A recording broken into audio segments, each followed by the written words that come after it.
পৃথিবীতে এর চেয়ে বড় শাস্তি আর কিছুই হতে পারে না। তা হলো তুমি গুনাহ করছো, তা বুঝতেও পারছো, কিন্তু ছাড়তে পারছো না। অশ্রুসিক্ত নয়নে তোমার রবের দরবারে দাঁড়িয়ে যাও।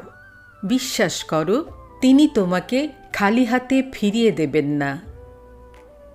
শত ব্যস্ততার ভিড়ে কখনো কি আমরা এটা ভেবে দেখেছি আমাদের কবরের প্রথম রাতটা কেমন হবে? মানুষকে জাহান্নামে টেনে নিয়ে যাওয়ার জন্য তার নরম আর তুলতুলে ছোট্ট অসংযত জিহ্বাটি যথেষ্ট। একাকিত্ববোধ তখনই ছেড়ে চলে যাবে যখন তুমি অন্তর দিয়ে অনুভব করবে যে একমাত্র রবই তোমার আপন সঙ্গী। তুমি সব মানুষকে সন্তুষ্ট করতে পারবে না, তাই তোমার ও সৃষ্টিকর্তার মধ্যকার সম্পর্কটি ঠিকঠাক রাখো। মানুষকে পরোয়া করো না। নিজের নেক আমলগুলো সেভাবেই গোপন রাখো, যেভাবে তুমি তোমার পাপগুলোকে গোপন রাখো। উত্তম চরিত্র সবসময় একটি প্রশ্ন দিয়েই শুরু হয়, তা হলো, কাজটি আমি কেন করছি? কোনো পাপ কাজ করার জন্য তোমার কামনা যত বড় হবে, সেই পাপ কাজকে এড়িয়ে যেতে পারলে তোমার ঈমান তত বড় হবে।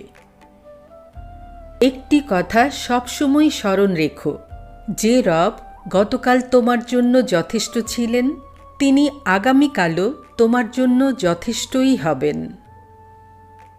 সব প্রতিশোধ নিজেই নিয়ে নিও না, সৃষ্টিকর্তার জন্য অপেক্ষা করো, অবশ্যই তিনি তোমাকে সাহায্য করবেন। দুটি অংশের সমন্বয় হল ঈমান। একটি অংশ হল ধৈর্য এবং অপরটি হল কৃতজ্ঞ হওয়া। যদি তুমি চাও যে তোমার সম্পদ বৃদ্ধি হোক এবং পাপগুলোর ক্ষমা হোক, তাহলে তোমার সাদাকা অর্থাৎ দান করা উচিত। মৃত স্বজনদের জন্য জীবিতদের সবচেয়ে উত্তম করণীয় কাজটি হল তাদের জন্য দোয়া করা। যার মনে বিন্দু পরিমাণ অহংকার আছে, সে জান্নাতে প্রবেশ করতে পারবে না।